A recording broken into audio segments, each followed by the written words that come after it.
What's going on, ladies and gents, boys and girls, guardians of all ages? Joker back again once again, and today, people, you know, it's always hard saying goodbye. More so when someone or something has been a part of your life for nearly a decade. Even if it was only ever a small, inconsequential part of your life. But sometimes you have to learn to let go. Sometimes you have to move on. So to Amanda Holiday, we hardly knew ye at all.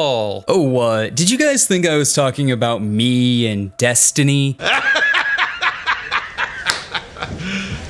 You serious? There was a moment when we should have stopped, but, clearly we're past that. So let's keep going. See what happens.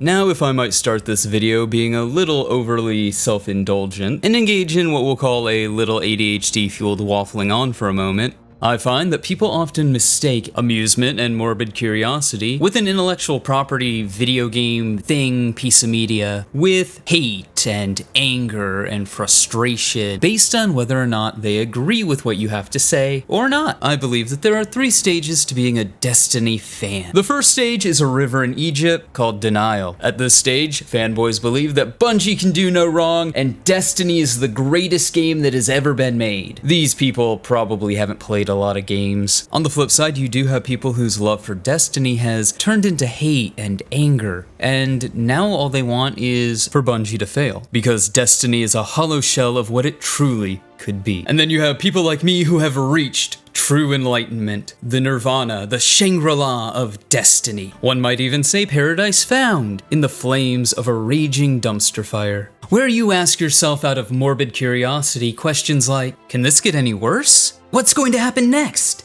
Will there be a redemption arc? What is the, average airspeed of an unladen swallow? Being a true Destiny fan isn't relentlessly defending it from the quote-unquote haters. It's realizing that Destiny is trash, and so are you. And Bungie is a multi-billion-dollar corporation, more than ready, eager, and willing to take advantage of people's low standards. True enlightenment is accepting this fact, and laughing at it, commentating on it, having the occasional hot take that is actually very lukewarm, but still somehow, someway, through some Herculean leap in logic that us mere mortals will never be able to comprehend, pisses off the internet. It's like the primal enjoyment of watching a dumpster fire, or domestic girlfriend. 私たちと夏男も家族なんだよ。そういう関係になっていいと思ってるの？ I've been waiting for this. おい。 Oh no! The ultimate technique! 遊びだけなら簡単で真剣交渉めちゃくちゃ。 It's just so beautiful. And when it comes to Destiny, it's the ups, it's the downs, it's the follies, it's the sheer brain-dead decisions that are often just accepted. To truly find enlightenment as a Destiny fan, you mustn't think of Destiny as a singular product, or Bungie as a company, or the community as a monolith. You have to think about all of them as characters in a trashy slice-of-life anime, because that's really the only way a lot of this makes sense. Well, either that or Destiny is a government psyop. And once you've come to terms with the fact that Destiny development and the Destiny community runs on trashy slice-of-life logic, it all makes sense. Once you've accepted this truth, you can finally, truly learn to find peace and appreciate Destiny for the dumpster fire that it is. Because it is so clear, it takes a long time to realize it. If you immediately know the candlelight is fire, the meal was cooked a long time ago. And you know, since we're on the topic of being dumpster fire connoisseurs, how about the death of Cimmeral? Oh wait, no, wrong picture, and actually now that I think about it, wrong character. I meant Zaro Zinnia. No, Catherine? No, Sabrina? No, what was her name again? Oh right, Amanda Holiday. Who could have sing that coming? Do the thing. No, I'm not going to dignify that one. The second Amanda and Crow showed any romantic interest in one another, Amanda's days were numbered. Why? Well, because every video is somebody's first, let's go ahead and do the TLDR. It's because our strange-eyed, not elf, albino prince of the dreaming city, Elric, Hawkmoon, the eternal champion, the White Crow, Just Crow, is just a copy-paste of the titular character from the Elric saga, from a quasi, heavy emphasis on quasi, incestuous relationship with a powerful sorceress. Chorus. But Joker! Yeah, I don't like it either, but there's a reason Riven showed Aldrin and Mara being all touchy and close, and then there's that Kestrel lore, which is just weird. And if that wasn't enough, then there's Aldrin's quest to break into the Dreaming City and save this trapped lover, which results in the destruction of his kingdom. Aldrin is also somebody who comes from an ancient monarchy that ruled over a place called the Dreaming City that now fights as a champion for the young kingdoms. But Joker, Elric has a black sword. Aldrin and Crow don't have a black sword. Is that your final answer? Because, black talent in the lore was made specifically for Aldrin. Now, the question one does have to ask is, when does it stop being an homage and start being blatant plagiarism? And yeah, this isn't the first time that Bungie has pilfered Michael Moorcock's body of work. See the Leveler from Myth, which is more or less the Eternal Champion and basically the plot twist at the end of Stormbringer. And let's not even talk about the transcendental connection between Bungie's Destiny and Michael Moorcock's work. Which is a sentence? Yeah. I have a lot of videos to get making. But Joker, wouldn't that make Crow the main character? Yes it would. But Joker, aren't we supposed to be the Eternal Champion in this analogy? Yes, we are. Just a different one. If I might indulge for a minute, we are John Dacker, who is the only aspect of the Eternal Champion who has his memories of all his other incarnations. Believe it or not, yes, this is marginally important. John existed in a world very much like our own, or identical to our own, Earth in the 20th century, until he was called to re-inhabit the form of a deceased aspect of one of his previous/future selves. Lord Ericose. More or less, you can make the argument that us, the player character, we're the one that played Myth, we're the one that played Marathon, we're the one that played Halo, but I digress. So, the moment that our awoken prince of the Dreaming City and Amanda Holliday showed any romantic interest in one another, it was over for her. Why, you ask? Well, just like there's an Eternal Champion in Moorcock's mythology, there's an Eternal Consort. See, and you thought I was just rambling, but we're on this beautiful journey of nonsense together. The Eternal Consort is the forever lost love of the Eternal Champion. I would say that's a check here. She, and presumably sometimes he, is usually always a tragic figure. I would say Checkerino right there as well. Lost to the various incarnations of the Eternal Champion in various ways. Third verse, same as the first, but anyways, Amanda's days were numbered, and honestly, I think they did a beautiful job. No, really, I mean, how could you not like this?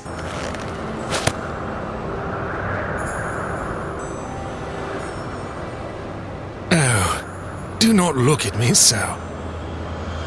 A smile better suits a hero.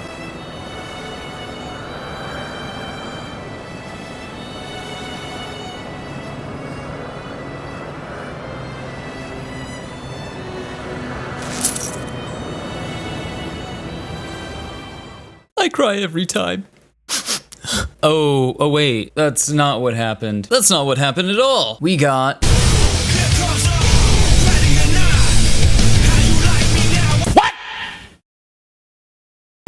Where's Amanda? What do you mean, where's Amanda? You were literally just there, outside the door. This was bad. It all lends credence to the idea that Lightfall was a rushed job. Now, if I might be serious for a moment, unfortunately, you can't talk about the death of Amanda Holliday without acknowledging the tragic passing of Lance Reddick, the voice actor behind Zavala. It's part of the reason I waited so long to do this video, because I didn't want to seem callous or opportunistic, even though I'm sure people will accuse me of that. He wasn't just the voice actor for Zavala. He was one of us. He was a guardian. He loved this game. I remember when Season of the Chosen came out, and there was this meme, and Lance recorded it, and it was the funniest thing ever. And you can tell that there was real passion behind it. Almost like he wished this is what he got to say as Zavala. You'll keep your title and gain a seat on my war council. With my army and your light, the Cabal will crush the Hive. Then, the Black Fleet. bow. Excuse me? One fucking guardian has been kicking your race's collective asses for 9 years. They killed gods for fun and to turn them into guns for a meme. They genocide entire races for loot. They assassinated your last leader, cleaned out your daddy's ship, while he wrote fan fiction about them and promptly fucked off to let you pick up the pieces. The only reason I didn't bring them here is because they casually began wielding the darkness to clap ass in new ways. All I have to do to make them end you is to tell them you have a fancy new gun, or that Eris can make you into one. So, think about that before you tell us to bow to your sorry ass.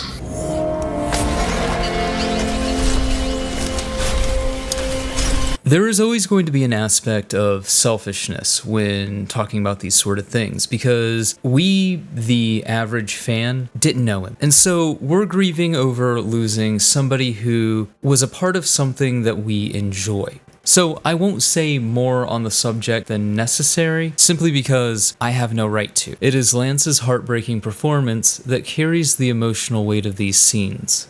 Sacrifice. Devotion. Bravery. However, these heartbreaking moments are not sad because the events in the game are sad. They're sad because Zavala's voice lines, Lance Reddick's voice work, they speak to something that the community felt on a very fundamental level. But if I might slip back into critic mode, no one could give two shits and a fuck that Amanda Holliday died. She was barely a vendor. She was barely a character. Her death is better meme fodder than any emotional rallying point for the player to be invested in. And while some people might go, but Joker, the story doesn't matter. Destiny's always had a bad story. Well, okay, but they are trying to tell a pathos-driven story with some ending, catharsis, nebulously, eventually, maybe. The whole setup is terrible because we don't care about the character, and the leaps in logic that they have to get to kill the character is kind of immersion breaking. But hearing Zavala basically voice what the community was feeling in those moments, hearing this talented actor and voice actor who was a master of his craft give what is one of his last performances, it's heartbreaking and it sucks. Divorced from the tragedy, Amanda Holliday's death falls flat for a few reasons. One, because it's just poorly done. Two, Amanda Holliday was such a background character most people aren't going to care. And three, because death in Destiny is kinda sort of meaningless. While there is some debate right now as to whether or not ghosts can revive people after the end of Lightfall, The Traveler. Gone. Should I feel humbled by this sacrifice? Relieved that it can't grant any more of our enemies the light? At this point, death is just looked at by the community as pointless, and I can't say that I disagree. The second we saw Mithrax was a simp for the light, people started counting down the days until he was killed off only to be resurrected. For Holiday, the cinematic hadn't even finished. The hatchlight's outside. We are safe. That's all that matters.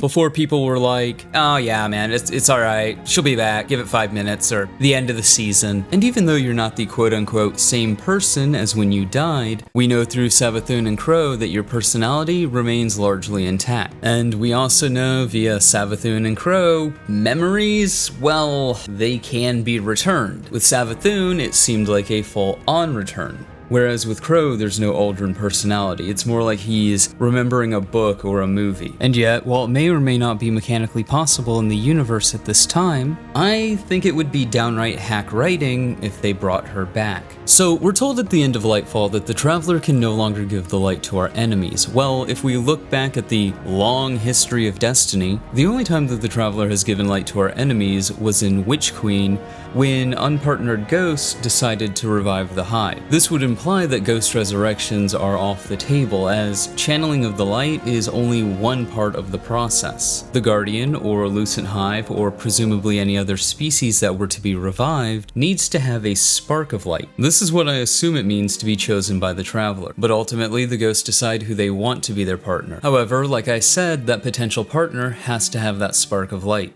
Chosen undead and all. Now, narratively speaking, saying the Traveler can no longer give the light to our enemies, and then having the only example of our enemies getting the light via Witch Queen with unpartnered ghosts creates a Chekhov's gun. A Chekhov's gun is a dramatic principle that suggests that details within a story or a play will contribute to the overall narrative. This encourages writers to not make false promises in their narrative, by including details that will ultimately not pay off by the last act, chapter, or conclusion. Or to put it simply, if you say in the first chapter that there is a rifle on the wall, then by the end of the story, that rifle must go off.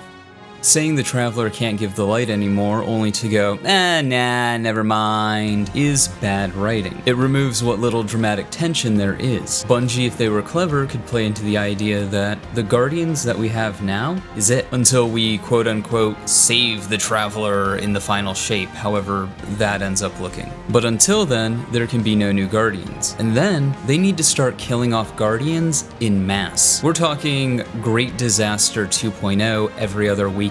Put the Vanguard in such a desperate situation that we have no other choice than to let Savathun be revived, and create an alliance between the Guardians and the Lucent Hive. There's a lot of potential with the idea that no new Guardians can be created. But if we're going to throw all that potential out the window, if we're going to just revive Amanda, what is the point of this? We could have gotten to the same exact place if Amanda died here. Hell, you could have had a more interesting story there. In fact, let me spitball this story off the top of my head. So go ahead and keep the fact that Crow and Amanda never reconcile. I think that's an extremely powerful motivator for Crow. But we, the player, also start to see hints of Aldrin boil beneath the surface. And this Aldrin-esque want for revenge fights with his sense of duty and his sorrow, as people keep telling him, you need to go out and save these people, you need to go out and help these people, because it's what Amanda would have done. And for as much as Crow in this Aldrin-esque vengeance is boiling beneath the surface, Crow cared about Amanda, and he desperately wants to honor that memory. But there's still that anger there, that he couldn't do anything, that he was powerless to help her. Crow seeks desperately for that catharsis he knows he's never going to get, and so he seeks to kill anyone and everyone he can get his hands on associated with the Witness, sending him spiraling down into becoming Aldrin again. But then, to absolutely positively nobody's surprise, you have Amanda get revived. But this isn't Amanda. That would be a point that needs to be driven home. Crow can't pick up where things left off. I know a lot of people would want the fanfiction Lost Love Return happy ending, but that's not his lost love. Sure, it's her body, it's her meat suit, but it's not her. He still has to grieve that loss. He has to come to terms with it. And that to me is a far more powerful story. But if we go ahead and rewind a little bit, so Crow sees her again, but it's not his Amanda. She died. She doesn't have any of her memories. Her new fresh out of the grave naivety reminds him of what he's supposed to be, a guardian. And so Crow is ultimately faced with the same moral quandary we were presented with in Forsaken. What is the difference between vengeance and justice? Again, it's like poetry, so if they rhyme, every stanza kind of rhymes with the last one. What is this? Themes? Plot progression that actually makes sense? Character development? That's not a total regression from Season of the Haunted, like it is for Zavala? Yeah, that was kind of dumb, wasn't it? It's almost like the seasonal writers and the main campaign writers were not on the same page about character development, or even what happened at the end of the main DLC. I've begged before. It's a false hope. A lie. At every loss, the traveler is silent. The traveler, gone. At every loss, the traveler is silent. Should I feel humbled by this sacrifice? At every loss, the traveler is silent. Guardian, the traveler is gone.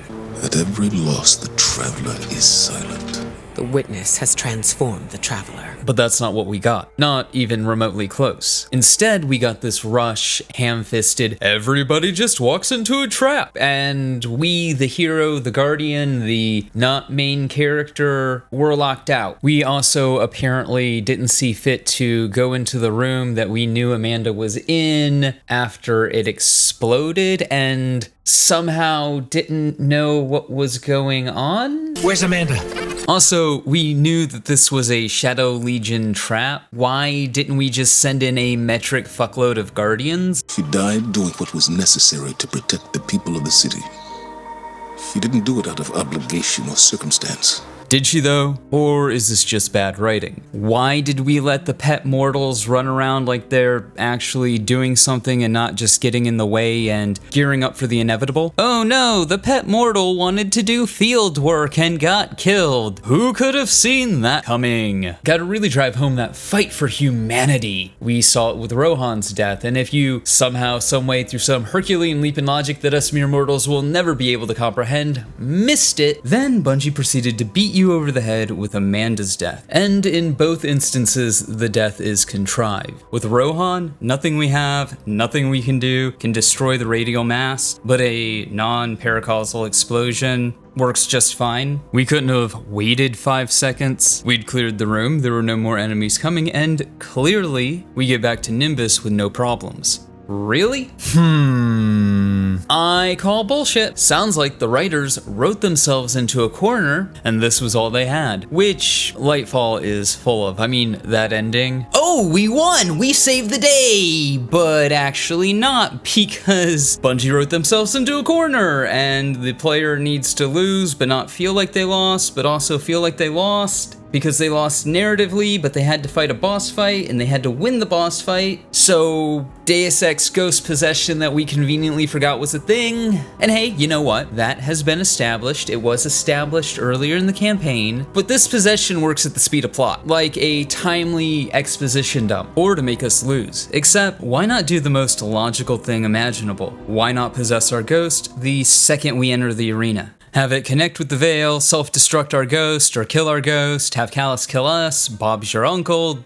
The darkness has won. Oh right, because it's a video game and we're supposed to be the heroes and they want to sell DLC, so they can't do that, but they want to have their cake and eat it too. There's no excuse for it, it's just bad writing. They wrote themselves into a corner, they had an ending, and they didn't know how to reverse engineer it in any way that made logical sense. But I digress somewhat. Point being, I get what Bungie is trying to do with these various plots. They want to show us the loss of our allies, which is only relevant if they can't be revived. Because even if they are revived, even if they're no longer themselves, they're still a paracausal demigod of war. Which, mechanic versus paracausal demigod? I'll take the paracausal demigod. So it's not really a loss unless they can't come back. In fact, it actually puts us in a better position if anybody who dies comes back as a paracausal demigod. Because, who doesn't want more paracausal demigods of war? And at the same time, it's not like, when you're fighting for the survival of humanity and existence itself, I'm not saying, I'm just saying. I think any narrative thread that's trying to get us to care about the civilians of the last city is too little too late. We're in the 11th hour. And it's like, why the actual fuck are civilians even out in the field? I mean, what is this? Immortal demigods of war take your pet mortal to work day? Actually, no.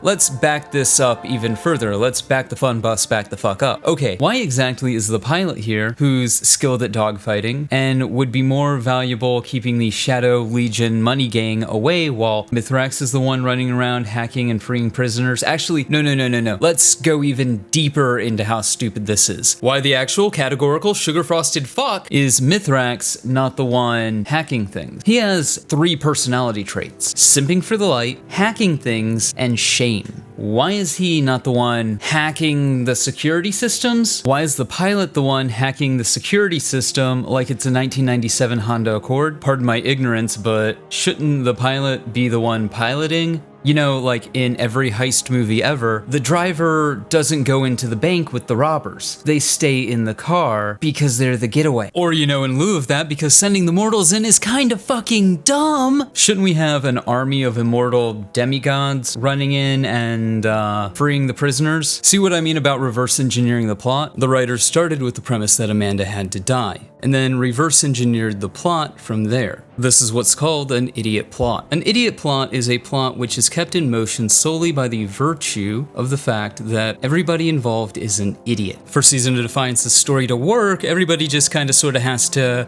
make the dumbest decisions possible. Yeah, this is just bad or lazy writing, depending on how you want to look at it. The entire season just exists to kill Holiday off, and maybe that would have been interesting in a better written game, because you can kill side characters off and it have meaning. Plenty of games do this. A smile better suits a hero. The problem is, Amanda wasn't a character. She was a cartoon. She was the tomboy, country girl, southern belle, grease monkey. That's it. She was cardboard, drywall, in cheap theater. Sacrificed to the altar of Crow's plot progression. And given that Destiny is pretty clearly an Elric Melniboné fanfiction, Bungie created an entire season to check off a box so they can move along the character progression on a character they're basically ripping off. That's just kind of silly. All in all, this is one of those stories that could have been told way better. You know, if people were actually given a reason to care about what was going on. And I'm sure there's a lot of people going, but Joker, why do you care about the story? The story's always been bad. And the truth is, I don't care about Holiday's death. But if Bungie's going to keep telling stories, maybe it would be nice if those stories actually had, I don't know, effort put into them? Novel concept, I know. But hey, those are just my thoughts. Let me know yours in the comments below. Remember to like, but only if you did, subscribe. Whoa, whoa, whoa, whoa, whoa, whoa, hold the fun bus back the fuck up. This is future editing Joker. Sorry this video took so long to get out. Between my real life, my sleep schedule, new medicine, and the editing process for this video has taken way longer than anticipated to make. But you guys don't necessarily care about excuses, and I can't say that I blame you. I'm not too terribly happy about it myself, truth be told, but hey, there's been a lot going on. What can you do? However, it's not all bad because now we have the end of the story. So I just finished the super special awesome end of season story mission that fanboys assured me would fix the story. Make it all make sense. Save puppies, cure cancer, end world hunger, stop war. Prove that once and for all, Bungie knows exactly what they're doing when it comes to the art of storytelling. So did the finale live up to the hype? Did it deliver on all those promises, or, you know, at the very least, do its job and make the story better? You serious? No, not at all. That story mission sucked. But I guess I can't blame Bungie for not putting a lot of effort into it. After all, it's one of the you play it once and then it's gone kind of story missions that seasonal content just seems to love. So I mean, why would Bungie put any actual real effort into it? Much like the season it's a part of, it's not going to stay around, so why bother? And I think this encapsulates a point I originally made in the video. When Bungie does a main expansion, a Witch Queen, a Lightfall, a Final Shape, there's an impetus on the writing team to tell a well-crafted story. Now, whether it's good or not is a coin toss, but at least there is an effort made. Now with seasonal content, because it does get removed from the game, there isn't really that much incentive to make mind-blowing content, because all the content that you've made is just going to be removed, so if it's bad, who cares? Oh yeah, sure, people might care in the moment, but a year from now, it's not that big of a deal because it's no longer there. And all a developer like Bungie has to do is say, well, it takes about 1.5 years for any feedback to be implemented in any significant way.